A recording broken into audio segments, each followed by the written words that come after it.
श्री ज्ञानदेव श्री तुकाराम श्री ज्ञानदेव श्री तुकाराम श्री ज्ञानदेव श्री तुकाराम श्री ज्ञानदेव श्री तुकाराम श्री ज्ञानदेव श्री तुकाराम श्री ज्ञानदेव श्री तुकाराम पुंडलीक वरदा हरिविठ्ठल श्री ज्ञानदेव तुकाराम पंढरीनाथ भगवान की जय। माऊली ज्ञानेश्वर महाराज की जय। जगद्गुरु श्री संत तुकाराम महाराज की जय। शांति ब्रह्म एकनाथ महाराज की जय। सद्गुरु जोग महाराज की जय। विठ्ठल विठ्ठल न म्हणसी पुनरपि पडसी गर्भवासी अंतकाळी स्मरे स्मरे विठ्ठल राणा बाप रखुमा देवरो निर्धारी पडो नेधी चराचरी अंतकाळी स्मरे स्मरे विठ्ठल राणा। पवित्र सरिला इंद्रायणीच्या तीरावरती संत श्रेष्ठ ज्ञानराज माऊलींच्या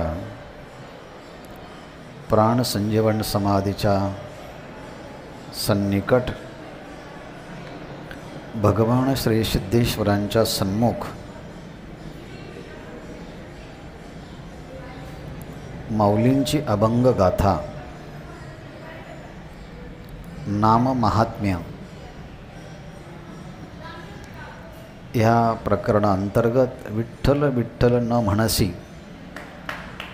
या अभंगाचं क्रमशः चिंतन करत आहोत। अभंग 3 चरणाचा आहे। प्रवृत्ती हेतू श्री संत ज्ञानेश्वर महाराज संजीवन समाधी सप्तशतकोत्तर रौप्य महोत्सवी वर्ष, अर्थात माऊलींच्या समाधीला 725 वर्ष पूर्ण झाले आहेत। त्या निमित्तानं माऊलींचं हे समग्र अभंग धन महाराष्ट्रासमोर यावं याकरता ज्ञानेश्वर महाराज संस्थान कमिटीने हा उपक्रम हाती घेतला आहे। तो अत्यंत संस्मरणीय असा आहे। विठ्ठल विठ्ठल न म्हणसी पुनरपि पडसी गर्भवासी 3 चरणाचा अभंग आहे। नाम महात्म्य प्रगट करणारा अभंग आहे।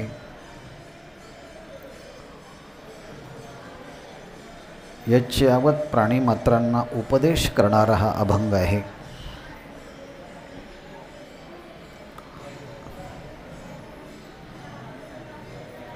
आणि या उपदेशाच्या द्वारे एक आश्वासन देणाराही हा अभंग आहे। सर्वप्रथम ज्ञानेश्वर महाराज पहिल्या चरणामध्ये सांगतात, बाबा रे, जीवाचं जीवन हा परमात्मा आहे, त्यालाच विठ्ठल असं म्हणतात। त्या विठ्ठल विठ्ठल नामाचा जर वाचेने उच्चार केला नाहीस, तू ते भगवंताचं नाम मुखाने घेतलं नाहीस, तर भविष्यामध्ये पुनरपि गर्भवासी पडसी, पुन्हा पुन्हा पुन्हा पुन्हा गर्भवासाच्या यातना तुला सहन कराव्या लागतील, गर्भवास तुला सहन करावा लागेल. ह्याकरता तुझ्या आयुष्याचा जो शेवटचा क्षण येईल त्या क्षणी जर तू भगवंताचं नामस्मरण नाही केलं तर मोठी हानी होईल. याकरता अंतकाळी स्मरे स्मरे विठ्ठल राणा, सगळ्या विश्वाचा जो राजा आहे असा जो विठ्ठल परमात्मा, त्याचं अंतकाळी स्मरण कर बरं का. स्मरण स्मरे स्मरे अशा दुरोक्तीने एक प्रकारचा आदर व्यक्त केला आहे की ह्या परमात्म्याचं नाम तू मुखाने घे. आणि रुक्मादेवीवर असणारा जो परमात्मा श्री विठ्ठल, त्याचं नाम जर मुखाने घेतलं तर एक गोष्ट मी निश्चित सांगतो, तो परमात्मा चराचरी पडोनेदी, ह्या चरसृष्टीमध्ये आणि ह्या आचरसृष्टीमध्ये तुला तो पडू देणार नाहीस, असा ह्या अभंगाचा सरळ सरळ अर्थ आहे. ज्ञानेश्वर महाराज म्हणतायत, विठ्ठल विठ्ठल न म्हणसी, जर विठ्ठल विठ्ठल हे भगवंताचं नाम हे जीवा तू जर म्हटला नाहीस तर एक भविष्यामध्ये मोठं संकट गर्भवासाचं तुला सोसावं लागणार आहे. कारण भगवंताचं नाम असं आहे ते त्रिभुवनाला पवित्र करणार आहे. जे त्रिभुवनाला पवित्र करेल ते नाम तू जर घेतलंस तर तुलाही पवित्र करेल ते. कारण भगवंतांनी सांगितलं आहे, मद्भक्तियुक्ता भुवनं पुनाती, माझ्या भक्तीने युक्त जेव्हा भगवत भक्त होतो त्या भगवत भक्तीने तो भक्त भुवनं पुनाती, संपूर्ण त्रैलोक्याला पुनीत करतो.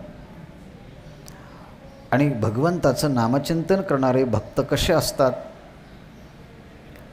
ते भगवंताचं नामचिंतन ते सद्गतीत वाणीने घेतात, ते आदराने घेतात, ते प्रेमपूर्वक घेतात.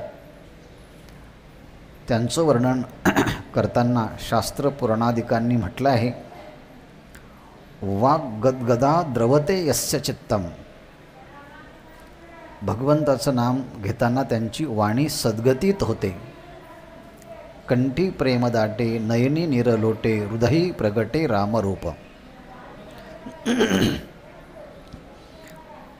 कंठी प्रेम दाटे नयनी निरलोटे, डोळ्यातून भगवन नामचिंतन करताना आनंदाश्रू येणं, संपूर्ण अंगावरती रोमांच येणं,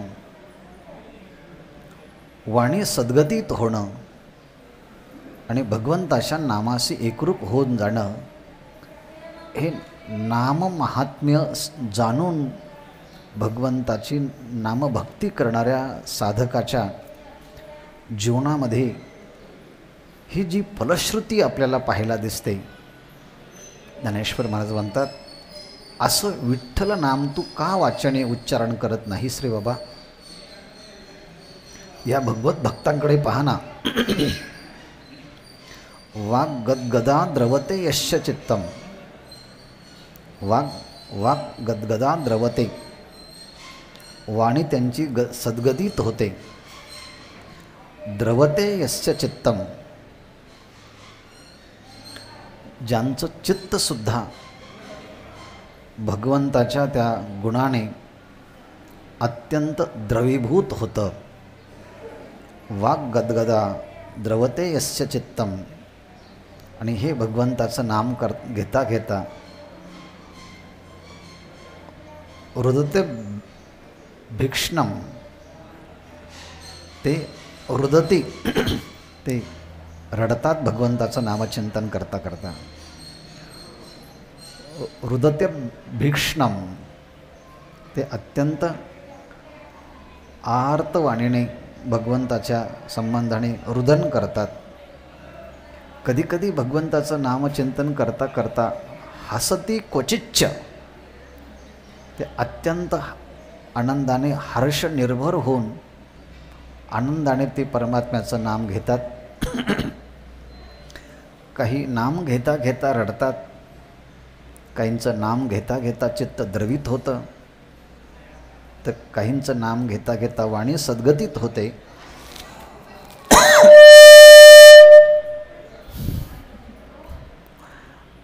तर हे या नामाचं वैशिष्ट्य बस. विलज्ज उद्गायती, अत्यंत विलज्ज होऊन, म्हणजे थोडीसुद्धा जनाची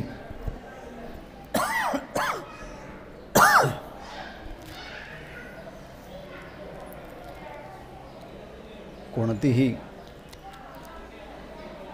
लाज त्यांच्या मनामध्ये नसते. म्हणून शास्त्र सांगतात विलज्ज उद्गायती, ते अगदी मोठ्याने गातात भगवंताचं नामचिंतन, त्याचा टाओ फोडतात. एवढंच नाही तर नृत्यतेच, ते भगवंताची भक्ती नामचिंतन करताना ते नाचतात, ते नृत्य करतात. ते उद्गायती, अगदी उच्च स्वराने गातात. आणि ते विलज्ज उद्गायती, कोणतीही लाज न बाळगतात उच्च स्वराने गातात. हसती क्वचिच्च, हसतातही. रुदते भिक्ष्णम, ते रडतातही. आणि एवढं परिणाम त्या नामचिंतनाचा होतो. ह्याप्रमाणे जे युक्त होऊन भगवंताचं नामचिंतन करतात त्यांच्या भक्तीने त्रैलोक्य पवित्र होतं. मद्भक्तयुक्ता भुवनं पुनाती, अशा सहज ज्ञानी भक्तांना कोणतंही कर्तव्य शिल्लक नसताना नामचिंतन करतात. मग तुला तर अनेक दोष तुझ्या अंतःकरणामध्ये आहे, मग तू देवाचं नावचिंतन का करत नाहीस? विठ्ठल विठ्ठल न म्हणसी. विठ्ठल विठ्ठल ह्या भगवंताचं नामचिंतन तू नाही केलंस तर मग गर्भवासी पुनरपी पडसी, पुन्हा तुला पुनरपी जननम पुनरपी मरणम, मातेच्या उदरकोवरी पचोनी विष्टेच्या दाथरी, असं जन्ममरणाची परंपरा भोगावं लागेल. ह्याकरता भगवंताचं नामचिंतन कर.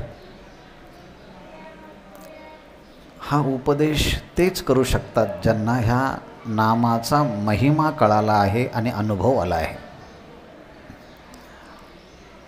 आणि त्या भगवंताच्या भक्तीचं वैशिष्ट्यच हे आहे की कोणतंही कर्तव्य शिल्लक नसताना केलेली भक्ती ही सहज घडते. आणि तेच भगवत भक्त दुसऱ्यांना सांगू शकतात, अरे विठ्ठल विठ्ठल न म्हणसी, पुनरपी गर्भवास पडसी.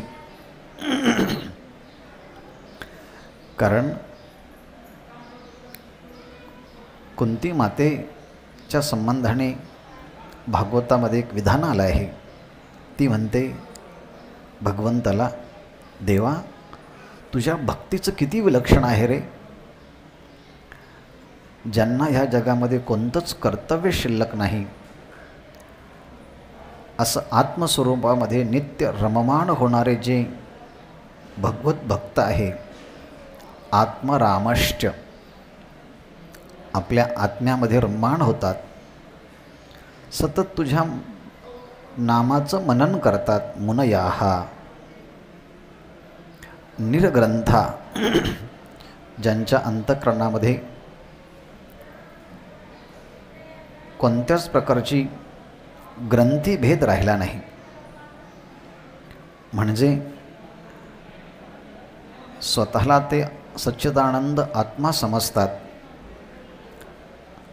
त्यांनी देहाच्या उपाधीचा निराश केलेला आहे, असा निर्ग्रंथा अप्युरुक्रमे त्यांच्याकडनं जी भक्ती होती, कुर्वंती अहेतुकीम भक्ती, त्या भक्ती करत असताना कोणताही हेतू नसतो, आणि ह्यामुळे तर हे भगवत भक्त इत्थंभूत गुणो हरिही, त्या भगवंताच्या हरीची भक्तीचंच हे वैशिष्ट्य आहे.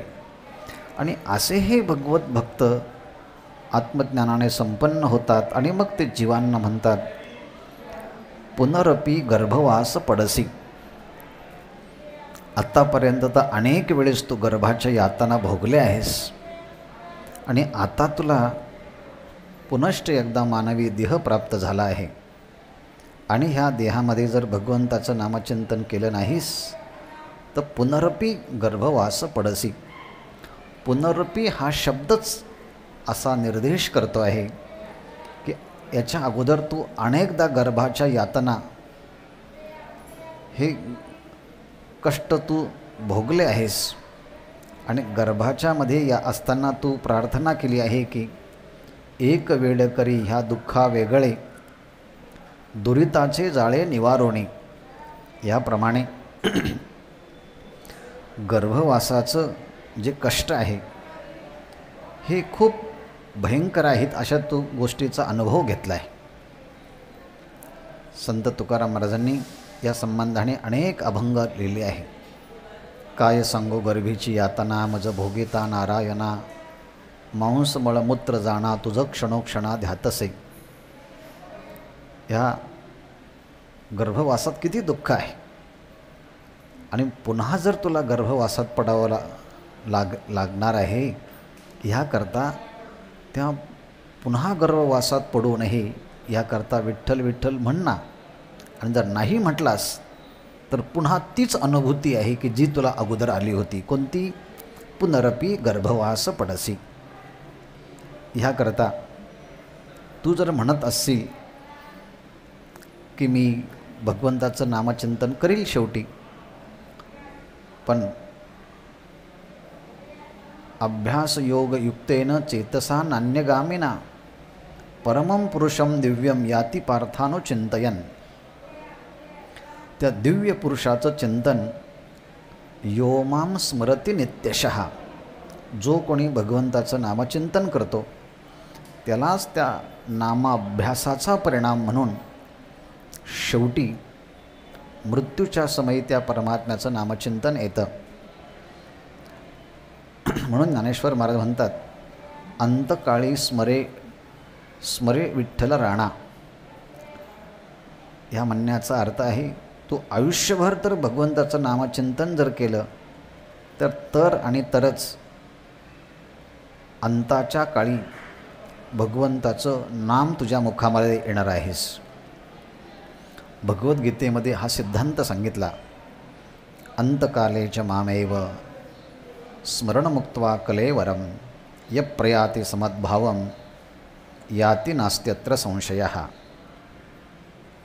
जर अंतकाळाच्या वेळेस भगवंताचं नामचिंतन केलं तर तो भगवंताच्या स्वरूपाला प्राप्त होतो. मरणी जया जे आठवे ते तेची गती ते पावे. मृत्यूच्या समयी ज्याची आठवण होते ते त्याच गतीला प्राप्त होतो. म्हणून भगवंतांनी सांगितलं जीवांना, म्हणून सदा स्मरावे मातेची त्वा, तू सतत माझं स्मरण करावं. मग ज्ञानेश्वर महाराज सांगतात, बाबा रे, आयुष्यभर जर त्या भगवंताचं नामचिंतन केलं तर मृत्यूच्या समयी त्या परमात्म्याचं नाम तुझ्या मुखाला येईल आणि म्हणून अंतकाळीसुद्धा त्या परमात्म्याचं नामचिंतन घे. अंतकाळी स्मरे, अंतकाळी स्मरे. काय? विठ्ठल राणा, विठ्ठल राणा अंतकाळी स्मरे स्मरे, याची पुनरावृत्ती करून आग्रह केला आहे आणि पुनरावृत्तीच्या बरोबर आदरही सांगितला आहे. आदरही आहे, पुनरावृत्तीही आहे आणि त्याचबरोबर ते महत्त्वाचंही आहे. शेवटी ह्या अभंगाच्या मध्ये ज्ञानेश्वर महाराज म्हणतात, बाप रखमा देवरू निर्धारी पडो निधी चराचरी. रुक्मा देवरू जो परमात्मा बाप श्री विठ्ठल आहे, तो चराचरी निर्धारी पडो निधी, तो चरसृष्टी आणि अचरसृष्टी याच्यामध्ये तुला पुन्हा पडू देणार नाहीस. या म्हणण्याचा अर्थ आहे भगवंतानीच ही गोष्ट गीतेत सांगितली की जे भगवंताचं नामचिंतन करत नाही, तमोगुणाने युक्त असतात आणि शास्त्रविरुद्ध कृती करतात, त्यांच्यासाठी मी तानाहम द्विशत क्रूरान संसारेषु नराधमान, अत्यंत अधम योनीमध्ये मी त्यांना जन्माला घालतो व त्यामध्ये ज्या ठिकाणी अन्न भेटत नाही अशा ठिकाणी त्यांना मी वाघ, सर्प, इंचू बनवतो. ही चरसृष्टी आहे.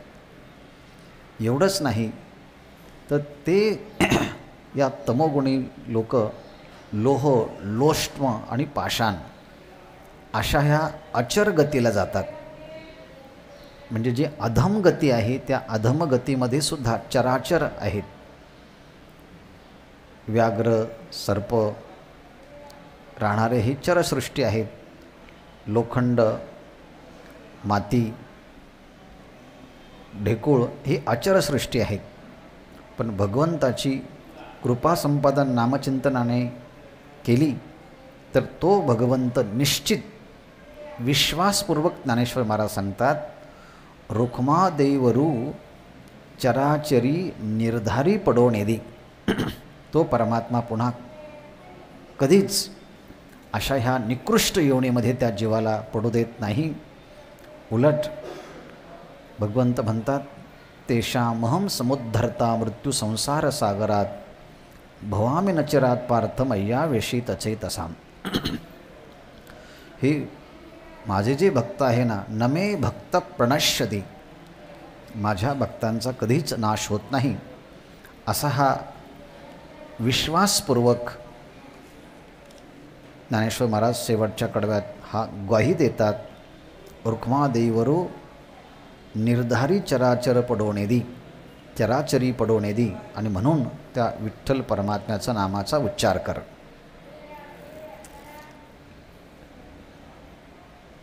ह्यानंतरचा अभंग की ज्या अभंगामध्ये भगवंताचं नाममाहात्म्य ज्यांना कळालं नाही ते भगवंताचं नाम घेत नाही आणि मग अधोगतीला जातात, असा आशय प्रगट करणारा पुढचा अभंग आहे. एक मूर्ख नेणती नाम हरीचे न घेती, मुखे भलतीची जल्पती ते पावती अधपंथा. नामे विन सुटका नाही ऐसे वेदशास्त्र ग्वाही, जो वेद मस्तकी पाही ब्रह्मयाने वंदिला. नित्यनामाची माळी जिव्हे घेतो गळगळा, नामाची माळा जिव्हे तू घे घळगळा. तो नरकर्मा वेगळा ऐसे बोलती पुराणे. नयनी श्रवणी हरी अनेक कामन करी, तो साधू भक्त निर्धारी हरीचा आवडता. ज्ञानदेवी पाहिले हरिनाम साधोने घेतले, ते समाधीसी केले पुष्पशयनी आसन. ज्ञानेश्वर महाराजांचा हा 5 चरणाचा अभंग आहे. ह्या अभंगाच्या मध्ये नाम महिमा ज्यांना समजत नाही त्यांच्याबद्दल ज्ञानेश्वर महाराज या ठिकाणी एक थोडंसं किंचितसं रागवून आपलं मत अभिव्यक्त करतात की ह्या जगामध्ये अनेक लोक आहेत, त्यापैकी असे एक काही लोक आहेत की ज्यांना भगवंताच्या नामाचा महिमाच कळत नाही. आणि म्हणून त्यांच्यासाठी ज्ञानेश्वर महाराज म्हणतात, एक मूर्ख नेणती आणि त्यामुळे नाम हरीचे न घेती. चैतन्य महाप्रभू भक्ती क्षेत्रातले एक मोठे भक्त होऊन गेले, बंगालमधले. त्यांनी काही संस्कृत रचनाही केली आहेत. ते एका ठिकाणी म्हणतात, हे भगवंता, माझ्या आयुष्यामध्ये एक दुर्दैवाची गोष्ट आहे आणि दुर्दैवम ईदृशम, एक माझ्या आयुष्यामध्ये दुर्दैव आहे म्हटले. अजानी नानरागू नानुरागा, मला तुझ्या नामाच्या विषयी अजून अनुराग उत्पन्न होत नाही. दुर्दैव मिदृश मिहा जानी नानुरागा, तुझ्या अंतःकरणात माझ्याविषयी प्रेम असेल भगवन, पण तुझं नाम घेताना माझ्या अंतःकरणात अजून प्रेम उत्पन्न होत नाही. काय करावं? हे खरं म्हणजे अज्ञानी जीवाचं प्रतिनिधित्व करणारं हे विधान आहे. ते म्हणतात, नामनाकारी बहुधा, हे भगवंता, तू तुझे अनेक नावं, सहस्रनामं आमच्यासाठी निर्माण केले आहेत. नावाच्या सहस्रवरी, नामाच्या सहस्रवरी नावा या अवधारी, सजून या संसारी तारू झालो. ज्ञानोबरायांची ही भगवंताच्या मुखातील ओवी आणि चैतन्य महाप्रभूंची ही वाणी, या दोन्हींच्यामध्ये साम्य दिसत आहे की देवा, तू अनेक नावं धारण केले आहेस ते आमच्याकरता. नामनाकारी बहुधा, आणि ह्या नामाच्यामध्ये देवा तू स्वतःचं कर्तुम अकर्तुम अन्यथा कर्तुम शक्ती त्या नामाच्या ठिकाणी तू स्थापित केली आहे. निज सर्व शक्तीर स्तत्रार्पिता, तू स्वतःची ती अचिंत्य शक्ती, जी अचिंत्य शक्ती त्या नामाच्यामध्ये तू प्रस्थापित केली. आणि असे अनेक नामं भगवत भक्तांना भवसागरातून तरुण जाण्यासाठी तू निर्माण पण केले आहेस. आणि त्यामध्ये नियमिता स्मरणेन कालाहा, ते भगवंताचं नाम कोणीही घेऊ शकतं, केव्हाही घेऊ शकतं, कोणत्याही कालखंडात घेऊ शकतं, कोणत्याही अवस्थेमध्ये घेऊ शकतं. अर्थात त्या नामाच्याबद्दल तू तीही काही मर्यादा ठेवली नाही, नेम ठेवला नाही. एतादृशी तव कृपा, ही आमच्याबद्दल तू खूप मोठी कृपा आमच्या जीवांवरती केली आहेस. भगवन ममापी, हे भगवन, माझ्यावरतीही खूप मोठी कृपा केली आहे. पण दुर्दैवम ईदृशम, पण दुर्दैव असं आहे की न अनुराग, हा मला तुझ्या भक्तीच्या विषयी अनुरागच उत्पन्न होत नाही, कारण मी अजानी, मला कळत नाही. आणि न कळणं हे अज्ञानाचं लक्षण आहे. म्हणून तर ज्ञानोबराय म्हणतात, एवढं मोठं सामर्थ्य ज्या नामाचं आहे, ते नाम न कळणं आणि कळण्याची क्षमता असून न कळणं म्हणजे हा एक मूर्खपणा आहे. म्हणून एक मूर्ख नेणाती, असे काही मूर्ख आहे की ते भगवंताचं महात्म्य, नामाचं महात्म्य त्यांना कळत नाही. कारण त्या नामाचं महात्म्य अनेक पुराणांनी सांगितलं आहे, वेदांनी सांगितलं आहे, दर्शनकारांनी सांगितलं आहे, पण ते नाम हरीचे न घेती ते भगवंताचं नाम मुखाने चिंतन करत नाही. मग त्यांना बोलता येत नाही का? ते मुके आहेत का? नाही म्हटले. ते बोलतात, फक्त भगवंताच्या शिवाय बोलतात. आणि भगवत भक्त बोलणेची नाही आता देवाविना काही. भगवत भक्त देवाशिवाय बोलत नाही. आणि अज्ञानी लोक देवाशिवाय सगळं बोलतात. ही तर त्या भगवत भक्तांची आणि अज्ञानी जीवांची ही मोठी वैशिष्ट्याची गोष्ट आहे. ज्ञानेश्वर महाराज सांगतात ते कसं बोलतात. मुखे भलतेची जलपती. जे अज्ञानी लोक आहेत ते भगवंताचं नाम न घेता मुखाने भलतंच काही बोलत असतात. ते भलतेची जलपती वाटेल तसं या जगाच्या आणि लोकांच्या बद्दल बोलत असतात. हरिपाठामध्ये हीच गोष्ट सांगितली आहे. अनंत वाचाळ बरळती वरळ, त्या कैसेनी गोपाळ पावे हरी.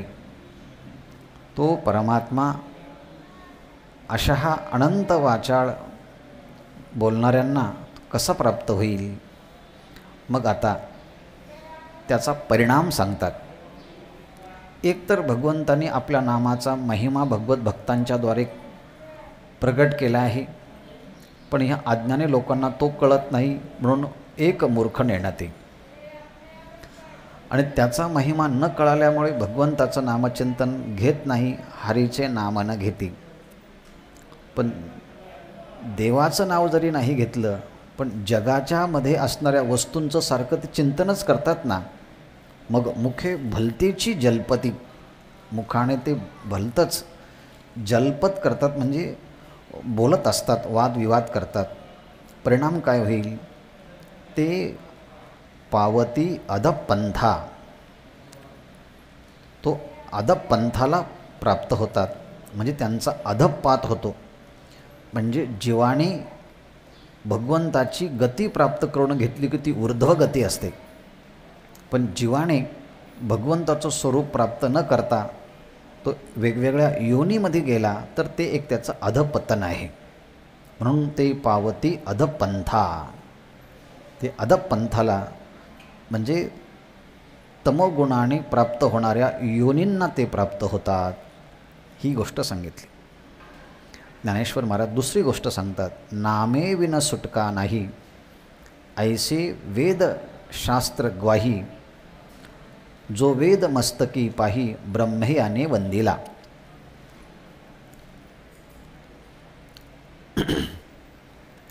यामध्ये एक दोन गोष्टी सांगितल्या.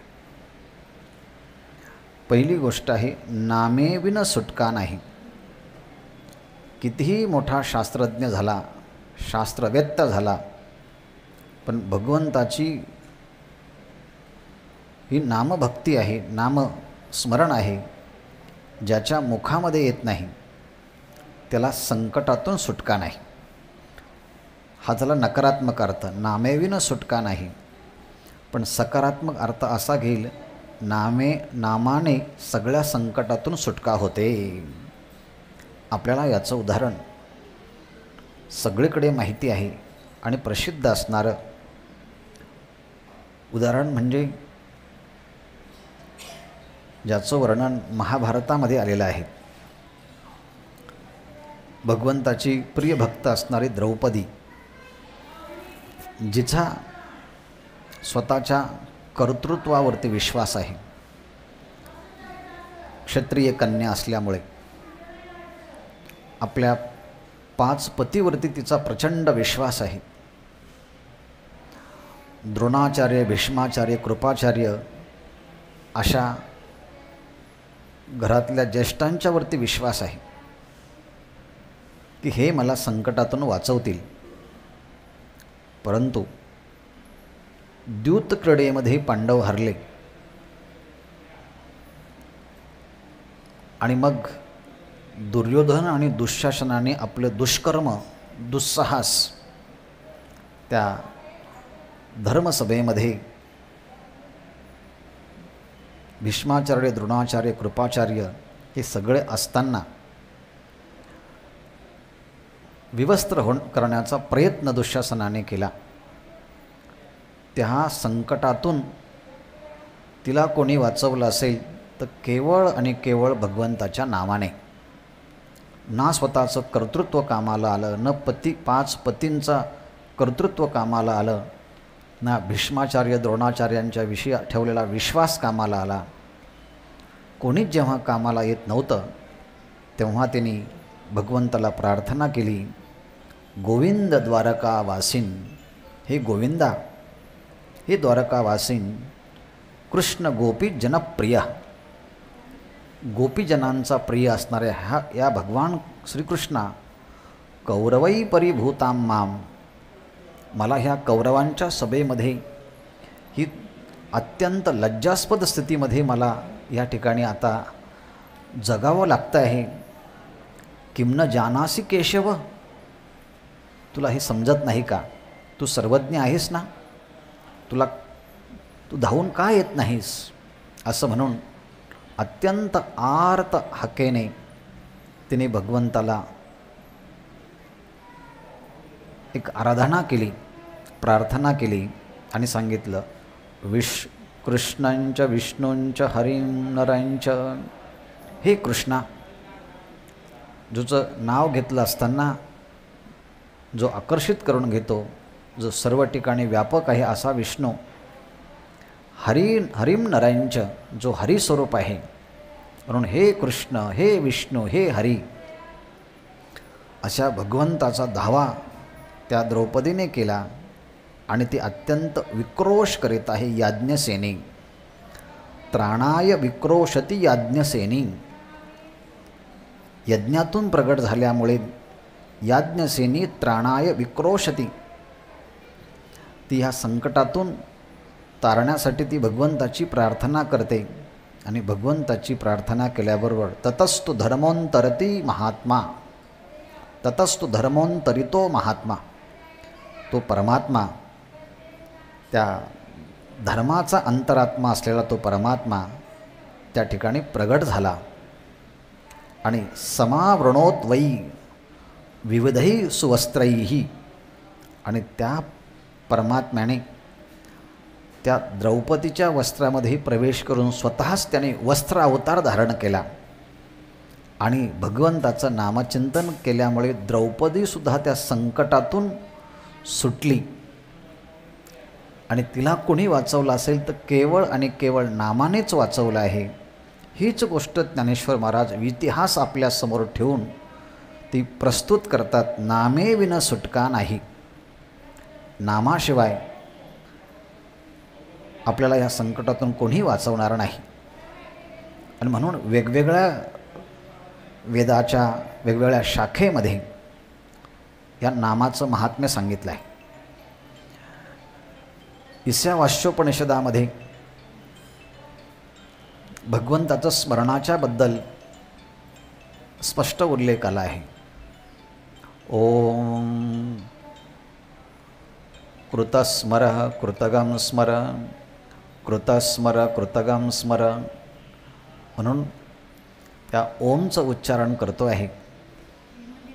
मी त्या परमात्म्याचं नामचिंतन करतो आहे. हे भगवन, माझं शरीर आता भस्मांत होणार आहे. वायुरनिलम ममृतम भस्मांतगम शरीरम, आणि आता कृतोस्मर कृतगम स्मर, मी त्या आतापर्यंत केलेल्या गोष्टीचं स्मरण करतो आहे, मी त्या परमात्म्याचं स्मरण करतो आहे. म्हणून ईशावास्योपनिषदामध्ये सुद्धा भगवंताच्या नामाच्या संबंधाने वर्णन केलं आहे. त्याचप्रमाणे गणपती अथर्व शीर्षामध्ये ओम गणानन्त्वा गणपती हवामहे असं म्हणून त्या गणपती अथर्व शीर्षामध्ये त्या परमात्म्याचं गणपतीचं स्मरण केलेलं आहे. अर्थात वेदामध्ये उपनिषदाच्या मध्ये त्या परमात्म्याचं स्मरण केलं आहे. एवढंच नाही तर ओम ह्या नामाचा महिमा पतंजली महर्षी शास्त्रामध्ये गात आहेत. तस्य वाचकः प्रणवः तज्जपस्तदर्थ भावनम. ओम यामध्ये आकार, उकार आणि मकार मिळून जो ओम तयार होतो तो ब्रह्म, विष्णू आणि महेश याचं प्रतिनिधिक स्वरूपामध्ये ह्या मात्रा आहेत. ब्रह्म, विष्णू, महेश म्हणजे आकार, उकार आणि मकार. आणि अर्धमात्रा असणारा जो ओंकार आहे त्या ओंकाराचं उच्चारण मृत्यूच्या समयी योगी करतात. ओमित्यकाक्षरम ब्रह्म व्याहरन् माम अनुस्मरन्. अर्थात मृत्यूच्या समयी त्या परमात्म्याचं चिंतन ओंकाराच्या नावाने केलं जातं असं गीता सांगते. ओम कृतगम स्मर म्हणून उपनिषद सांगतंय. गणानंत्वा गणपती हवामये असं म्हणून अथर्व शीर्ष ही उपनिषद आहे, तीच गोष्ट सांगतात. आणि म्हणून ही जी गोष्ट वेदाने सांगितली आहे आणि वेद हा परमात्म्याचा हा निश्वास आहे म्हणून नामेविन सुटका नाही ऐसे वेद ग्वाही देतात, असं शास्त्र ग्वाही देतात. आणि म्हणून त्या परमात्म्याचं नाम हे एक प्रकारचं औषध आहे असं म्हणून सांगितलं आहे. अच्युतानंद गोविंद, हे गोविंद, हे अच्युत, अच्युता हे आनंद, हे गोविंद, अच्युतानंद गोविंद नामोच्चारण भेषजात. हे भगवंताचं नाम म्हणजे एक प्रकारचं औषध आहे की जे औषध आपल्याला या भवरोगातून पार करता आहे. म्हणून नश्यन्ति सकला रोगाः, सगळ्या प्रकारच्या रोगाची निवृत्ती करणारं हे भगवंताचं नाम आहे. नश्यन्ति सकला रोगाः. आणि हे जी बोलतो आहे ना, सत्यम सत्यम वदाम्यहम, नारद पुराणातलं हे वाक्य आहे. नारद महर्षी म्हणतात सत्यम सत्यम अहम वदामी, मी सत्य सत्य सत्यच बोलतो आहे की हे भगवंताचं नाम नश्यन्ति सकला रोगाः, सगळ्या प्रकारचे रोग निवृत्त करणारं हे भगवंताचं नामचिंतन आहे. याचा अनेक प्रकारचा अनुभव भगवत भक्त त्यांच्या प्रारब्धामध्ये जेव्हा वेगवेगळे रोग येतात त्या रोगाची निवृत्ती ते नामाने कशी होते हे त्यांचा अनुभव सांगत असतात. आणि हे एकाचा अनुभव नाही, तो अनेकांचा अनुभव आहे. म्हणून असं असणारं जे सर्व संकटावरचं औषध म्हणजे भगवंताचं नाम, त्या नामाचा निर्देश वेदाच्यामध्ये शास्त्राच्यामध्ये आहे. मांडुक्य उपनिषदामध्ये त्या ओंकाराच्या नामाचा महिमा सांगितला आहे. ओमित्य तदक्षरमिदं सर्वं भूतं भवत भविष्यति सर्वं ओंकार एव. ओमित्य, ओम इति अक्षरम इदं सर्वं, ओम हे अक्षर सर्व काही आहे. भूत, भविष्य आणि वर्तमान या सर्वामध्ये त्या परमात्म्याचं ओंकारमय नाम आहे. म्हणून वेदाने पुन्हा पुन्हा त्या ओंकाराचा उल्लेख केला आहे. कठोपनिषदामध्ये त्या परमात्म्याच्या नामाला सर्वोत्तम अलंबन म्हटलं आहे. एतत् अलंबनम श्रेष्ठम, एतत् अलंबनम परम, एतत् अलंबनम ज्ञात्वा ब्रह्मलोकमयी येते. यमराज आणि नचिकेत यांच्या संवादामध्ये हे भगवंताचं नाम सर्वश्रेष्ठ अलंबन आहे. एतत् अलंबनम श्रेष्ठम, एतत् अलंबनम परम, हे भगवंताचं नाम सर्वश्रेष्ठ अलंबन आहे. एतत् अलंबनम ज्ञात्वा, या भगवंताच्या श्रेष्ठ अलंबनाला जे कोणी जाणतात ते ब्रह्मलोक महीयते, ते ब्रह्मलोकाच्या मध्ये राहतात, ब्रह्मलोकामध्ये ते स्थिर होतात. ह्याप्रमाणे त्या नामाचा महिमा त्या पुराणाच्या मध्ये, शास्त्राच्या मध्ये, वेदाच्या मध्ये गायला आहे. एवढं मोठं हे भगवंताचं नाम असल्यामुळे ते नाम सर्व संकटातून तारणार आहे. याचा अनुभव कोणी अनुभवला तर ब्रह्मदेवाने. कारण संपूर्ण सृष्टीची निर्मिती करणारा हा ब्रह्मदेव आहे आणि त्या देवाला भगवान परमात्म्याने हंसरूपाने उपदेश केला आणि त्याला हे कळालं की नामाशिवाय सुटका त्रैलोक्यात नाही असं वेदाने आणि शास्त्राने ग्वाही दिली, सांगितलं. असा संदेश देणारा जो वेद आहे तो ब्रह्मेयाने वंदिला. ब्रह्मदेवाने त्या वेदाला वंदन केलं, नतमस्तक तो झाला आणि तो वेद त्याने मस्तकी धारण केला. जो वेद मस्तकी पाही ब्रह्मेयाने वंदिला. ब्रह्मेयाने तो वेद मस्तकी वंदिला, त्याने आपल्या डोक्यावरती घेतला. ही गोष्ट ब्रह्मदेवाची ज्ञानेश्वर महाराज पुराव्याने देतात. पहिल्या चरणामध्ये नामचिंतन नाही केलं तर दुष्परिणाम काय होईल हे सांगतात. नामाने सगळ्या संकटातून सुटका होते, नामाशिवाय दुसऱ्याने कशानेही होत नाही हे वेदाने शास्त्राने सांगितल्यामुळे त्या वेदाला ब्रह्मदेवाने आपल्या मस्तकावरती धारण केलं आणि त्याचं वंदन केलं. म्हणून ज्ञानेश्वर महाराज ह्या दोन गोष्टीनंतर आपल्या वाणीला एक प्रकारचा उपदेश करतात. नित्य नामाची माळा जिव्हे तू घे. नित्य नामाची माळा जिव्हे घे तू गळाळा. हे जिव्हे तू नित्य नामाची माळा गळाळा घे. हे वाक्य आपल्याला तुकोबारायांच्या एका वचनाची आठवण करून देतात.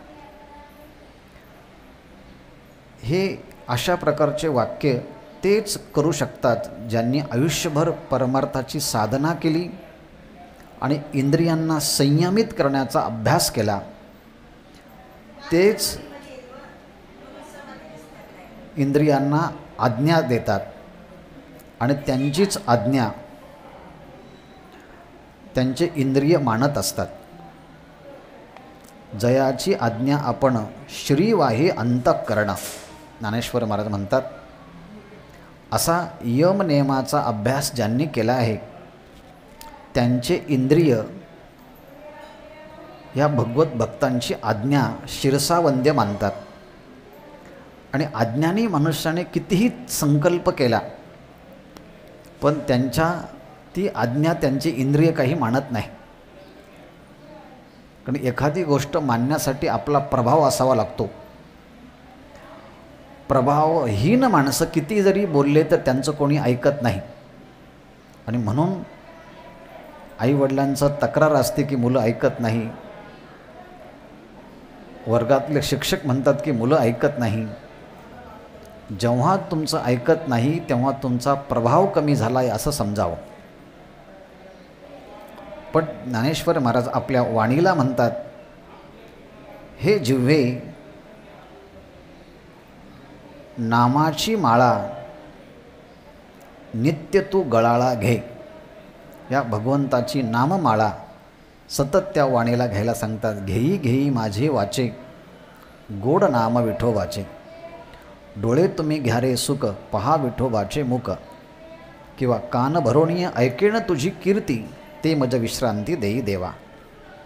या सगळ्या इंद्रियांच्या माध्यमातून परमार्थ व्हावा अशी प्रार्थना देवालाही करतात आणि त्या इंद्रियांनाही करतात. वेदामध्ये अशी प्रार्थना आली आहे. ओम भद्रं कर्णेभिः शृणुयाम देवाः भद्रं पश्येमाक्षभिर्यजत्राः. अर्थात वेदामध्ये सुद्धा अशीच प्रार्थना आली आहे आणि म्हणून ते आपल्या वाणीला सांगतात, हे वाणी नामाची माळा तू नित्य आपल्या गळ्यात धारण कर. त्या परमात्म्याचं नामचिंतन जे आहे ते त्याचं प्राशन कर. त्याने होईल काय, अशी नामाची माळा ज्या जिव्हेने धारण केली आणि हे नामामृत आस्वाद ज्या जिव्हेने घेतलं, ती जिव्हा ज्याची आहे तो नर कर्मा वेगळा ऐसी बोलती पुराणे. तो नर कर्मा वेगळा होय ऐसे पुराणे बोलती. कितीही दुष्कर्म करणारा जरी असला पण भगवंताचं नामचिंतन जर तो पश्चातापाने युक्त होऊन जर घेत असला तो त्या कर्माच्या वेगळा होतो, दुष्कर्माचं फल त्याला लागत नाही. याचे अनेक पुरावे आपल्याला पुराणामध्ये पाहायला भेटतात. त्यातलं एकच सांगता येईल. श्रीमद भागवत महापुराणामध्ये महात्म्याच्या वर्णन करताना सांगितलं आहे, गोकर्णाने भगवन नामाची कथा आयोजित केली आणि त्यामुळे अत्यंत दुष्कर्मी असलेला धुंदुककारी त्या सगळ्या कर्मातून मुक्त झाला आणि ते भगवंताच्या नामसामर्थ्याने केलं. ऐसे बोलती पुराणे. श्रीमद भागवत पुराणाच्या महात्म्यामध्ये ही गोष्ट आलेली आहे आणि त्या संबंधाने खूप श्लोक आणि विस्तारपूर्वक आपल्याला ही गोष्ट तिथे पाहायला भेटते. ती मुळातच पाहून घ्यावं. मग आता ह्या भगवत भक्तांनी जिव्हेला अशी प्रार्थना केली, आज्ञा केली की तू भगवंताचं नामचिंतन घे. पण ती आज्ञा त्यांच्या इंद्रियांनी ऐकली का? हो. कशावरून? तर पुढचं चरण पहा. नयनी श्रवणी हरी अनेक काम न करी तो साधू भक्त निर्धारी हरीचा आवडता. अतिशय सुंदर प्रमाण. ज्ञानेश्वर महाराज म्हणतात, नयनी हरी. त्यांच्या डोळ्यामध्ये हरीच आता भरलेला आहे. जिकडे दृष्टी टाकेल तिथे हरीचीच प्रतीती येते. ते हरी वाचून त्यांना दुसरं काही अंतर्बाह्य दिसतच नाही. नयनी हरी. त्यांच्या कानामध्ये नित्य निरंतर भगवंताच्या नामाचेच गुण भरलेले आहेत, म्हणून श्रवणी हरी. नयनी हरी श्रवणी हरी ह्या दोन शब्दाने सगळ्या इंद्रियामध्ये आता भगवत भक्ती होते, हा त्यातला आशय आहे. आणि त्यामुळे अनेक काम न करी. आता तो निरर्थक ह्या संसाराच्या बद्दलचा कोणतंही कार्य करत नाही. जगासंबंधाचा सगळा व्यवहार त्याने थांबवला आणि भगवंताच्या बद्दलचे सगळे इंद्रिय भगवंताच्या स्वरूपात, चिंतनात, गुणात, लीलेमध्ये आता त्याने संलग्न केले. तो कोण आहे? ज्ञानेश्वर महाराज म्हणतात, तो साधू. त्याने हे उत्तम प्रकारचं कर्म परमात्म्याचं स्वरूप साध्य करून घेतलं म्हणजे तो साधू आहे. तो परमात्म्यापासून आता वेगळा नाही, विभक्त नाही, असा तो भक्त आहे. एवढाच नाही तर हरीचा आवडता. तो परमात्म्याचा अत्यंत आवडता आहे. म्हणजे तो परमात्म्याचा आवडता साधू, परमात्म्याचा आवडता भक्त आणि तो परमात्मा स्वरूप झालेला आहे हे निर्धारी, हे निश्चित समजावं, हा विश्वास समजा, संपादन करून घ्यावा. शेवटी ज्ञानेश्वर महाराज सांगतात, ज्ञानदेवी पाहिले हरिनाम साधूनी घेतले ते समाधीशी केले पुष्पशयनी आसन. हा सगळा पुराणातला, शास्त्रातला, वेदातला मतितार्थ ज्ञानेश्वर महाराज म्हणतात, मी पाहिला, मी धांडोळला, मी लक्षात घेतला ज्ञानदेवी पाहिले. आणि नुसतं पाहिलं नाही तर जो विठोबाशी शरण जावे हा जो अंतिम निर्णय जो आहे तो मी धारण केला आणि ते भगवंताचं नाम मी घेतलं. हरिनाम साधूनी घेतले. ते हरिनाम साधून घेतलं, प्राप्त करून घेतलं, नामचिंतन केलं आणि त्या हरिनामाने काय साधून घेतलं? ते समाधीसी केले. हरिनाम साधूनी ते समाधीसी केले. त्या हरिनाम साधून मी भगवंताची ही हरीची समाधी मी प्राप्त करून घेतली. आणि ह्या माझ्या समाधीच्या आसनावरती जणू काही ह्या हरिनामाचीच पुष्पशय्या करून मी त्यावरती मी पोहडलो आहे. आणि या हरिनामाच्या आसनावरती मी आता आसनस्थ झालेलो आहे. आणि या हरिनामाच्याच साधनाने मी आता ही संजीवन समाधी प्राप्त करून घेतली आहे.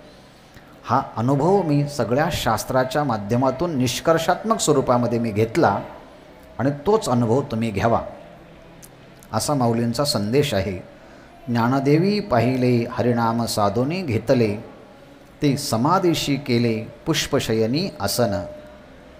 याप्रमाणे उपदेशात्मक आणि अनुभवात्मक अशा दोन्ही भूमिकेत हा अभंग माऊलींनी प्रगट केला आहे. माऊलींच्या समाधीवर नतमस्तक होऊन या ठिकाणी थांबूया. पुंडलिक वरदा हरी विठ्ठल. श्री ज्ञानदेव तुकाराम माऊली ज्ञानेश्वर महाराज की जय. विठ्ठल विठ्ठल विठ्ठल विठ्ठल. पुंडलिक वरदा हरी विठ्ठल. श्री ज्ञानदेव तुकाराम माऊली ज्ञानेश्वर महाराज की जय.